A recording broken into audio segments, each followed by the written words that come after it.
శ్రీమాత్రే నమ. జయ గురు దత్తాత్రేయ నమ. ఈ వీడియోలో మనం వృశ్చిక రాశి వారికి నవంబర్ 2వ తారీఖు నుంచి 8వ తారీఖు మధ్యలో జరిగే వార ఫలాలు పరిశీలించినప్పుడు వృశ్చిక రాశి వారికి ఈ వార ప్రారంభంలో లాభస్థానంలో శుక్రగ్రహ సంచారం వల్ల జీవిత భాగస్వామి నుంచి అనుకూలత ఏర్పడుతుంది. వివాహ ప్రయత్నాలు ఫలించే అవకాశం ఉంది. అధికార హోదా కలిగినటువంటి స్త్రీల నుంచి సంపూర్ణ సహకారాలు పొందే అవకాశం ఉంది. మీరు చాలా కాలంగా మనస్ఫూర్తిగా ఎవరినైతే కలాలనుకుంటున్నారో వారిని కలుసుకోవడం జరుగుతూ ఉంటుంది. వారి నుంచి కొన్ని ముఖ్యమైన సమాచారం కానీ మీకు ఇష్టమైనటువంటి ఒక విషయాన్ని కానీ తెలుసుకోవడం జరుగుతూ ఉంటుంది. అలాగే ఆర్థిక పరంగా మీకున్నటువంటి సమస్యల పరిష్కారానికి కొన్ని ముఖ్యమైనటువంటి సూచనలు సలహాలు తీసుకోవడం జరుగుతూ ఉంటుంది. అయితే ఈ వారం చివరిలో శుక్రుడు 12వ స్థానానికి సంచరించడం వల్ల కొన్ని అనుకోని ఖర్చులు స్త్రీల వలన జరిగే అవకాశం ఉంది. అలాగే మీ కుటుంబంలో ఉన్నటువంటి మీ బంధువులకి లేదంటే మీ మదర్కి పిల్లలకి ఏవైనా విలువైన వస్తువులు కొనడం కానీ ఏదైనా విలువైన వస్త్రాలు ఆభరణాలు లాంటివి బహుమతి రూపంలో ఇవ్వడం జరుగుతూ ఉంటుంది. వ్యక్తిగతంగా మీరు స్త్రీ అయి ఉంటే మీకు విలువైనటువంటి బహుమతులు మీ యొక్క కుటుంబ సభ్యుల నుంచి కానీ పుట్టింటి వారి నుంచి రావడం జరుగుతూ ఉంటుంది. ముఖ్యంగా ఈ వారంలో మీరు కుటుంబ సమేతంగా ఏదైనా ఒక ముఖ్యమైనటువంటి శుభకార్యంలో కానీ ఒక పుణ్యక్షేత్రాన్ని దర్శించడం కానీ జరిగే అవకాశం ఉంటుంది.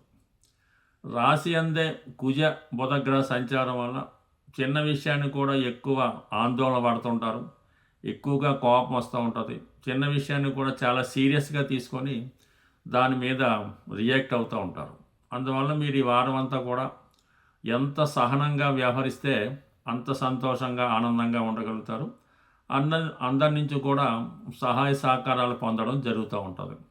అలాగే ప్రతి విషయాన్ని కూడా వ్యతిరేకించి ప్రతి వాళ్ళు మీకేదో అపకారం చేస్తున్నారని భావిస్తే మాత్రం దానికి మీరే నష్టపోయే అవకాశం అయితే ఉన్నది. అయితే ఈ సమయంలో చాలా కాలంగా ఆగిపోయినటువంటి ధనం, అది మీరు ఎవరికైనా డబ్బు ఇవ్వటం వల్ల కానీ ఏదైనా స్థిరాస్తి అమ్మడం వల్ల కానీ ధనం ఆగిపోయి ఉంటే ఆ ధనం ఈ సమయంలో మీ చేతికి రావడం జరుగుతూ ఉంటుంది. ముఖ్యంగా ఏమైనా కొత్త ఉద్యోగ ప్రయత్నాలు చాలా వరకు ఫలించే అవకాశం ఉంది. నిరుద్యోగులు కానీ కొత్తగా విద్యాన్ని పూర్తయిన వాళ్ళకి కానీ కంపల్సరీగా ఏదో ఒక ఉపాధి అవకాశం మీకు రావడం జరుగుతూ ఉంటుంది. ఈ ఉద్యోగ ప్రయత్నంలో మీరు కోరుకున్న విధంగా మరీ పెద్ద ఉద్యోగం కాకుండా ఒక సాధారణ స్థాయి ఉద్యోగంలో ముందుగా ప్రవేశించడం మంచిది. ఖచ్చితంగా రావడం జరుగుతూ ఉంటుంది. దాన్ని నెమ్మదిగా మీరు అభివృద్ధి చేసుకోవడం మంచిది. అలాగే వ్యాపార రంగంలో ఉన్న వాళ్ళకి అనుకోని విధంగా కొంత నష్టం కానీ కొంత డబ్బు మనీ బ్లాక్ అవ్వడం కానీ జరిగే అవకాశం ఉంది.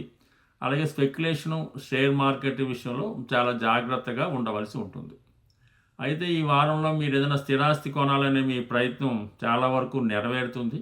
అయితే పెద్ద అవకాశాలు వచ్చినప్పుడు కూడా ఏదో ఒక చికాకు, ఏదో ఒక డాక్యుమెంట్ లోపం, కబ్జాలో ఉండడం, కొంత రిస్క్తో కూడుకున్నటువంటి స్థిరాస్తి సంబంధించిన విషయాల్లో అవి కొనటం వల్ల కానీ అంటే మీ దగ్గర ఉన్నటువంటి స్థిరాస్తి అమ్మే ప్రయత్నంలో కొన్ని ఇటువంటి టెక్నికల్గా కొన్ని ఇబ్బందులు రావడం వల్ల చివరి నిమిషంలో ఈ రిజిస్ట్రేషన్ లాంటివి ఆగిపోయి జరిగే అవకాశం ఉంది. ముఖ్యంగా మీరు ఏదైనా కొనే విషయంలో మాత్రం ఆ డాక్యుమెంట్లు ఆ లీగాలిటీ అవన్నీ జాగ్రత్తగా చూసుకొని కొనవలసి ఉంటుంది. లేని పక్షంలో చాలా కాలం పాటు దానివల్ల కొన్ని చికాకులు ఇబ్బందులు కూడా ఎదుర్కోవాల్సి ఉంటుంది. బట్ ఏదైనా మన వృశ్చిక రాశి వారికి భాగ్యస్థానంలో ఉన్నటువంటి గురువు మీపైన అంటే రాశిపై దృష్టి పెట్టడం అలాగే పంచమ స్థానంపై దృష్టి పెట్టడం వల్ల కంపల్సరీగా ఉద్యోగం మారాలనే మీ ప్రయత్నం నెరవేరుతుంది. ఒకవేళ మీకు కాకపోయినా మీ సంతానం వాళ్ళు విదేశంలో ఉన్నా ఎక్కడ ఉన్నా మీ పిల్లలకి ఉద్యోగ ప్రయత్నాలు ఫలిస్తే వారి విషయంలో ఏదో ఒక శుభవార్త మీరు ఈ సమయంలో వినడం జరుగుతూ ఉంటుంది. అలాగే మీ యొక్క ఆలోచన విధానంలో కానీ ఆరోగ్య విషయంలో కానీ అలవాట్ల విషయంలో కానీ చాలా మార్పులు వస్తాయి. చాలా దైనందిన జీవితంలో కూడా కొన్ని మార్పులు కొన్ని కొత్త అలవాట్లు రావడం జరుగుతూ ఉంటుంది. కొన్ని బలహీనతల నుంచి బయటపడడం వల్ల మీ జీవితాన్ని మళ్ళీ మీరు మంచి మార్గంలో నడిపించే ప్రయత్నంలో చాలా వరకు సక్సెస్ అయ్యే అవకాశం ఉంటుంది. స్వస్తి.